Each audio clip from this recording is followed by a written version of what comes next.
Guys, let us very very quickly discuss the chapter capital structure decisions. अच्छा, इसमें हम लोग अभी सबसे पहले सिर्फ दो थ्योरी डिस्कस करेंगे जो कि बहुत इंपॉर्टेंट है. You know what is the most critical thing about this capital structure chapter. यहाँ पे इतनी सारी थ्योरीज हैं और हर थ्योरी में काफ़ी ज़्यादा कंसेप्ट छुपा हुआ है. So if you don't understand the concept behind it and you just try marking up the theories, you won't be able to solve the sum related to the theories and this chapter will be totally lost. तो फटाफट से हम लोग discuss करते हैं. देखो, capital structure जिसको नहीं पता उसके लिए एक छोटी सी डेफिनेशन है कि when any business enterprise capital collect करती है अपनी कंपनी के लिए तो खुद भी पैसा डालती है अपनी जेब से और बाहर से लोन भी मंगाती है. तो जनरली बिजनेस एंटरप्राइजेस में एक आपका शेयर कैपिटल हो जाता है जो ओनर्स डालते हैं, जैसे कि जनरली हम लोग को पता है इक्विटी शेयर होल्डर्स कंट्रीब्यूट करते हैं, और एक होता है डेट जो आप बाहर के लोगों से बुलाते हो. अब इस डेट पे आपको याद है फिक्स रेट ऑफ इंटरेस्ट देना पड़ता है, लेकिन ये जो ऊपर इक्विटी वाले लोग होते हैं ना, ओनर्स ऑफ द कंपनी, इनको कोई फिक्स परसेंटेज नहीं देना होता है. सब कुछ सबको प्रॉफिट बांटने के बाद जो भी बचता है ना वो सब इनका ही होता है, तो इनके लिए कुछ फिक्स नहीं होता. अच्छा, अब जहाँ तक ये कैपिटल स्ट्रक्चर चैप्टर की बात करें तो आप भूल जाइए कि प्रेफरेंस शेयर कैपिटल या रिटेन्ड अर्निंग्स ये सब नाम के भी कुछ सोर्सेज ऑफ कैपिटल है. You have to forget it. अभी हम लोग सिर्फ दो चीज़ों पे बात करेंगे. एक हो गया हमारा मेन ओनर्स कैपिटल और एक हो गया हमारा डेट. ठीक है, अब ओनर्स कैपिटल को आप कन्वीनियंटली इक्विटी बोल सकते हैं. अब पता है इस चैप्टर में क्या किया गया है. इस चैप्टर में ना हम थ्योरीज़ की अगर बात करें तो इसमें और भी टॉपिक्स है, लेकिन अगर मैं अभी कैपिटल स्ट्रक्चर थ्योरीज़ की बात करूँ तो ना 3 पार्ट्स में डिवाइड किया गया है. पहला आपका एक हो जाएगा रेलेवेंस थ्योरी, दूसरा पार्ट हो जाएगा इरेलेवेंस थ्योरीज एंड अदर थ्योरीज. अभी इस थ्योरी को मैं बिल्कुल कंसिडर नहीं कर रही हूँ, ये बिल्कुल थ्योरेटिकली आता है. Let us consider relevance and irrelevance theories. Relevance theories कहती हैं कि हम ऐसी थ्योरीज हैं अगर आप हमारे हिसाब से चलोगे तो आपका पक्का पक्का कैपिटल स्ट्रक्चर हिल जाएगा. सिंपल सी बात है. रेलेवेंस थ्योरीज में आप डिस्कशन करते हो कि डेट इक्विटी कितना रखना चाहिए, और जैसे जैसे आप डेट इक्विटी को फ्लक्चुएट करोगे आपका फर्म का कैपिटल स्ट्रक्चर हिल जाएगा. जब मैं बोलती हूँ कैपिटल स्ट्रक्चर हिलना, यानी कि दो बातें ऑलवेज रिमेंबर. आपकी फर्म की वैल्यू फ्लक्चुएट कर जाएगी और आपकी फर्म की ओवरऑल कॉस्ट, जिसको KO, कुछ लोग KC, कुछ लोग WACC भी बोलते हैं, ये भी फ्लक्चुएट कर जाएगी. आप याद रखना, कभी कभी एग्जाम में क्वेश्चन आता है कि what is an optimum capital structure. The answer to this particular question is an optimum capital structure. Let me write it. An optimum capital structure is one in which the value of firm is high and cost is minimum. I think हम सबका ये intention रहता है. ये तो चलो एक यहाँ पे बड़ी टेक्निकल सी डेफिनेशन दी गई है. आज मैं कोई मार्केट में इन्वेस्टमेंट करूँ तो मैं पता क्या चाहूँगी कि वो इन्वेस्टमेंट का फेस वैल्यू जो भी हो भाई मेरे को कम से कम कॉस्ट पे पड़े. अगर 10 रुपये का शेयर भी होता है तो मेरा मन होता है कि भाई मेरे को कोई 8 रुपये में दे दे. 10 रुपये का बॉन्ड होता है या 100 का बॉन्ड होता है, मेरा मन करता है भाई मेरे को कोई 90 रुपीज़ में दे दे. मतलब कॉस्ट मेरा कम हो और जब मैं रिडीम करने जाऊँ, जब मुझे रिडेम्पशन के टाइम पे वैल्यू मिले तो वो सबसे ज़्यादा हाई हो, एकदम बहुत हाई. तो यही चाहिए इन लोगों को भी. कैपिटल स्ट्रक्चर का मतलब ही यही होता है कि भाई अपने कंपनी में कैपिटल तुम डेट और इक्विटी से इस तरीके से लेके आओ कि तुम्हारा ओवरऑल कॉस्ट कम हो जाए और ओवरऑल वैल्यू बढ़ जाए. ठीक है, तो अब हम बात करते हैं सबसे पहली थ्योरी की, जिसका नाम है रेलेवेंस थ्योरी. रेलेवेंस थ्योरी के अंदर ना 3 थ्योरीज आती हैं.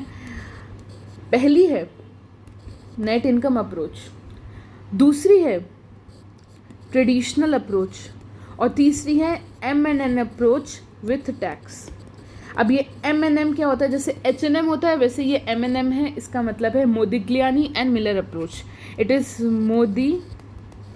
Modigliani. You can check the spelling from the study mat. So Modigliani and Miller approach. एक होता है नेट इनकम अप्रोच, एक होता है ट्रेडिशनल अप्रोच. अच्छा, ये तो आपकी रेलेवेंस थ्योरीज हो गई. अब हम बात करते हैं रेलेवेंस थ्योरी, यानी कि ऐसी थ्योरी जिनके हिसाब से आप चलो ना तो कैपिटल स्ट्रक्चर नहीं हिलने वाला आपका, यानी कि वैल्यू ऑफ फर्म नहीं हिलेगा, कॉस्ट नहीं हिलेगा ओवरऑल. ठीक है, इरेलेवेंस थ्योरीज में 2 थ्योरीज आती है. एक होती है नेट ऑपरेटिंग इनकम अप्रोच, और एक होता है यही M&M अप्रोच विदाउट टैक्स. आप ऐसे भी याद कर सकते हैं क्योंकि हम इरेलेवेंस थ्योरी पढ़ रहे हैं तो इन्होंने टैक्स को इरेलेवेंट मान लिया और टैक्स लिया ही नहीं. ठीक है, फटाफट से यार डिस्कस करते हैं नेट इनकम अप्रोच। बहुत ही शानदार अप्रोच है। नेट इनकम अप्रोच पता क्या कहता है? नेट इनकम अप्रोच ये कहता है, अब मान के चलो आपके अभी इक्विटी शेयर होल्डर ना आपसे 15% का एक्सपेक्टेशन रखते हैं, जैसे कि केई। आई होप आपको केई का मतलब पता है, आपने कॉस्ट ऑफ कैपिटल किया होगा तभी आप ये कैपिटल स्ट्रक्चर टच कर रहे हो। बिना कॉस्ट ऑफ कैपिटल किए कैपिटल स्ट्रक्चर टच करना is just next to being foolish. तो हम लोग मान के चलते हैं कि केई अपना 15% है। अच्छा, जब आप मार्केट में डेट से पैसा उठाते हो ना तो 10% है। अब ये भी एक इंटेंशन है मेरा, मैंने 15 इसको लिया, 10 इसको लिया, मतलब केई को मैंने ज़्यादा क्यों रखा? क्योंकि रियल लाइफ में भी केई ज़्यादा ही होता है, केडी कम होता है। तुम ही बताओ डेट वालों को क्या रिस्क है भाई? उनको तो बोल रखा है उनको फिक्स्ड रेट ऑफ इंटरेस्ट मिलेगा। वैसे भी आपको पता है fixed rate of interest is a charge on profit, मतलब वो तो देना ही पड़ेगा, it's not an appropriation of profit. लेकिन कई इक्विटी शेयर होल्डर्स को जो भी मिलता है ना वो सब अप्रोप्रिएशन होता है, सब कुछ काट पीट के जो लास्ट में नेट इनकम बचती है ना, प्रॉफिट आफ्टर टैक्स, जो भी थोड़ा बहुत बचा उसमें से बेचारों का बंटवारा होता है इक्विटी शेयर होल्डर्स वालों का। तो भाई रिस्क तो ये ले रहे हैं, ये तो मजे कर रहे हैं, तो जो रिस्क लेगा उसका रिटर्न भी ज़्यादा होगा, इसलिए के इज़ ऑलवेज ग्रेटर देन के डी। अब हम लोग डिस्कस करते हैं नेट इनकम अप्रोच। तो नेट इनकम अप्रोच यही कह रहा है कि के ही 15% है किसी भी सिचुएशन में। मान के चलो प्रेजेंट सिचुएशन कुछ भी हो, के ही 15 है, के डी 10 है, और आपको ना 100 रुपये कंपनी का कैपिटल बनाना है। अभी तक तो आप अपनी इक्विटी शेयर होल्डर से 60 रुपये लेते थे और डेट से 40 लेते थे। अब आप क्या किए, अब आप धीरे धीरे इसको कम करते गए, 60 को 50, अब इसको 50, मतलब दोनों इक्वल। फिर आपने इक्विटी वालों को बोला भाई तुम बस 40 ही दो यार, हम तो डेट वालों से ही लेंगे पैसा ज़्यादा से ज़्यादा 60। ये 30 हो गया, ये 70 हो गया, ये 20 हो गया, ये 80 हो गया। अब ये कोई रेशियो नहीं है कि मैं ऐसे ऐसे 10-10 कम करी, अब कैसे भी कर सकते हैं। चलो ये 15 हो गया तो ये आपका 85 हो गया, चलो ये 5 हो गया तो 95 हो गया। अब ध्यान से सुनना भाई लोग, नेट इनकम अप्रोच ये बोलता है कि तुम डेट का प्रपोर्शन इंक्रीज करते जाओ करते जाओ करते जाओ करते जाओ। इक्विटी शेयर होल्डर्स को कोई प्रॉब्लम नहीं है, वो बोल रहे हैं भाई हमारा अभी भी एक्सपेक्टेशन तुमसे 15% ही है। यार अजीब पागल है, इतना ज़्यादा कंपनी में डेट होने के बावजूद इनको पता भी है कि भाई कंपनी में फाइनेंशियल रिस्क बहुत बढ़ चुका है, कंपनी के ऊपर इंटरेस्ट पे करने का बहुत ज़्यादा बर्डन है, इनको तो भी फ़र्क नहीं पड़ रहा।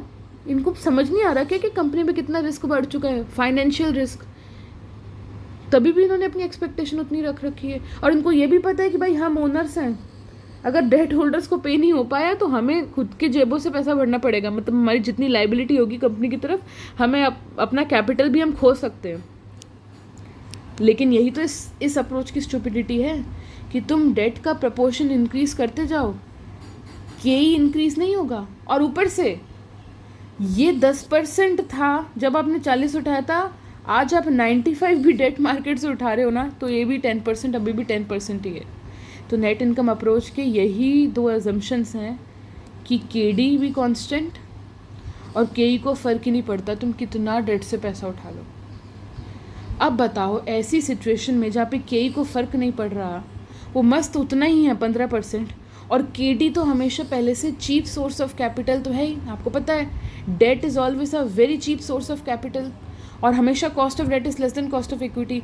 तब तो आप चाहोगे ना कि ज़्यादा से ज़्यादा पैसा हम डेट से उठा दें। तो अब ऐसे में तुम बताओ फर्म का ओवरऑल खर्चा गिरेगा कि बढ़ेगा?